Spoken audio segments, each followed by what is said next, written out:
Chapter 597, Too Dirty. Franca's curiosity was piqued by Lumien's words. Is there anything we can't see? Are you sure you want to watch? I'm afraid it will deal a strong blow to your mind, Lumien asked in a teasing tone. Amused, Franca pointed at herself and retorted, Me? I'm not a minor. My mind is very mature. Why wouldn't I dare to look? Hess, I'm much more knowledgeable than you, boy.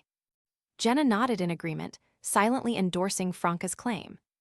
Without further persuasion, Lumien left the apartment and headed to the room he had rented with a fake ID to monitor himself.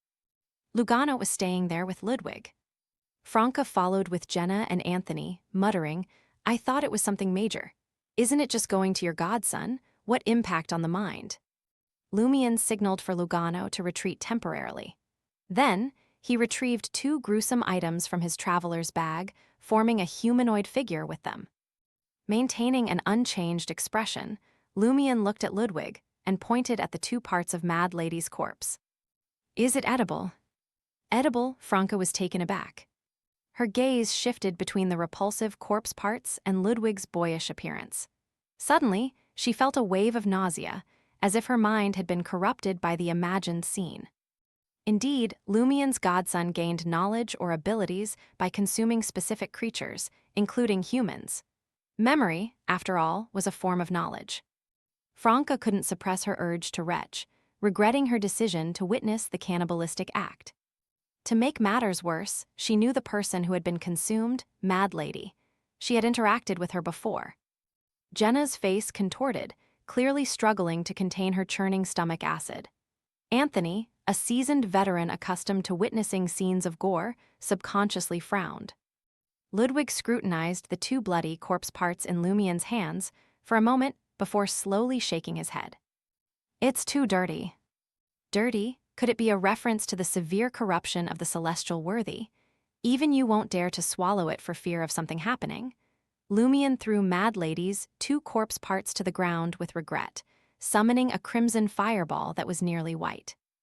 Rather than exploding, the fireball adhered to Mad Lady's corpse, burning and compressing it into charred dust. Amidst the dancing flames and the burning fragrance, Franca and Jenna breathed a sigh of relief. Lumien pulled up a chair and sat down, addressing Ludwig, who was nonchalantly nibbling on a cupcake. Wasn't that person's arm dirty? He was referring to Loki. Just a little. The dirtiest part isn't on the arm, Ludwig commented casually, as if discussing which fish were poisonous and how they should be consumed. Only then did Lumien get to the point. What did you gain from that person's arm? Some knowledge, Ludwig replied, nonchalantly nibbling on a sponge cake covered in light cream, as if he preferred not to be disturbed while eating. Lumien, feigning indifference, asked bluntly, What are they? Ludwig's voice alternated between clarity and muffled tones as he replied. Sequence knowledge about his pathway. There are 2 other terms, one is Dylan, and the other is Orville. Dylan, is that the name of Loki's ancient castle? And what's Orville? Lumien's curiosity piqued, prompting him to interrupt Ludwig. Apart from the name itself, is there any relevant knowledge? Ludwig seized the opportunity to take another bite of cake.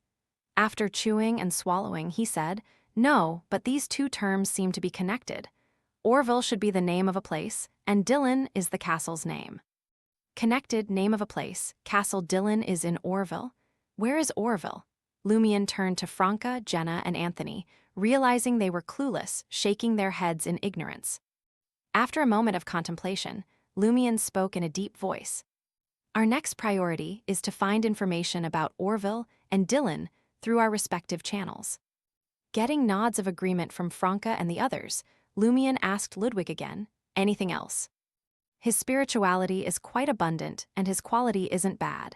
He doesn't like hard liquor or drinking freely. He only drinks champagne and occasionally has coffee. He's a loyal advocate of tea leaves. He's healthy, has good bowel movement, and urinates normally. He hates the smell of the washroom. Ludwig shared the information obtained from the half-arm. Franca listened with keen interest, and just as Lumien was about to interject, Ludwig divulged another piece of valuable information.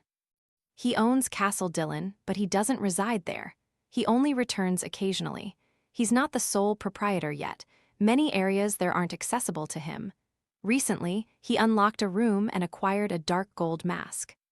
That mask will grant him immense power, but once he wears it, he'll face terrifying matters. Could that dark gold mask be a relic from the original owner of Castle Dillon? Perhaps a memento from the previous leader of the Secret Order? Lumion nodded thoughtfully. To him, this information wasn't particularly crucial, as the dark gold mask had already been handed over to Mr. K. Thus, he had no reason to be concerned about it. Franca, Jenna, and Anthony prepared to return to Trier after the Q&A session with Ludwig, having confirmed that they had gleaned all they could. Of course, Lumion took responsibility for their return journey. Franca couldn't bring herself to use one of the 7 stone bracelets at the moment. By the way, Lumion looked at Franca, pondering for a moment. Contact the Eternal Blazing Sun Church and see if they're willing to exchange information about the humanoid sealed artifact and its corresponding story. We'll make efforts to facilitate this transaction. Upon Bard's mention that he was uncertain about his human status, Lumion realized his resemblance to the humanoid sealed artifact. However, Bard retained his rationality and clarity, possessing a relatively independent fate. Otherwise, he could be deemed a walking Grade 0 humanoid sealed artifact. This sparked Lumion's curiosity about the humanoid sealed artifact, wanting to uncover what had happened to her and why she had transformed in such a manner. Franca nodded and instinctively said, "But, that lady only mentioned the possibility of returning it, nothing definite. We're merely striving to facilitate the transaction. It's not guaranteed either." Lumion chuckled. He quickly sent Franca, Jenna, and Anthony back to Trier Quartier de la Cathédrale commemorative before entering Aquina Street. Strolling among the citizens still immersed in the afterglow of the celebration, he made his way towards Salo Motel.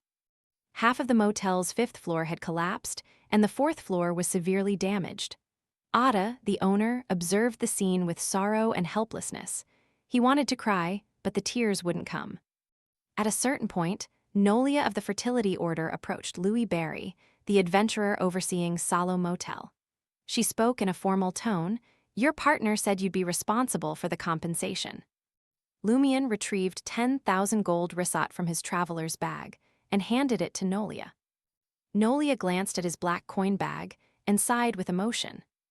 "That's good stuff." The combat nun then counted the compensation.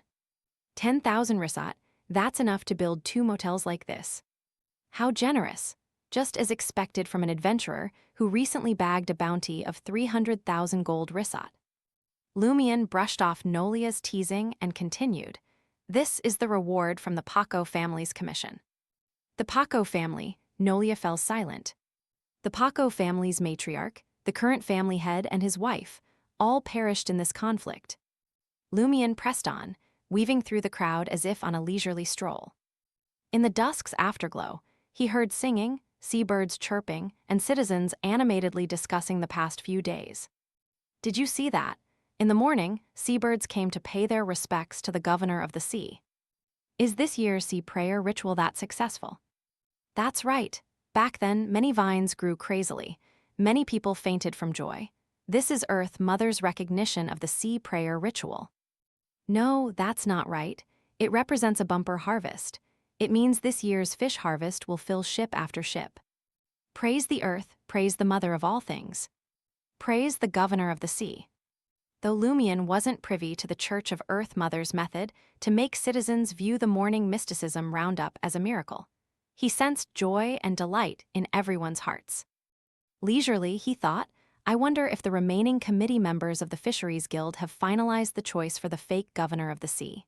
Sure, the real Simon Guillereau is the top contender. However, it doesn't matter who takes the role this year. The power leaked by the spaceship is now in my possession. In the next year or even 2, there won't be frequent catastrophes in these waters. The sea creatures will reproduce faster thanks to the watering. From a certain perspective, I'm the true governor of the sea for just a week. In the midst of the lively parade and numerous street vendors, Lumion casually located a bar and ordered an undiluted Manzin and a large cup of locally brewed dark gold malt beer. Placing the Manzin glass across from the small round table, he lifted his beer, clinking it. Then he muttered with a smile, "Did you see that? Did you hear that? Their dance, their singing, and the sound of fish multiplying. Isn't this the future you desire?"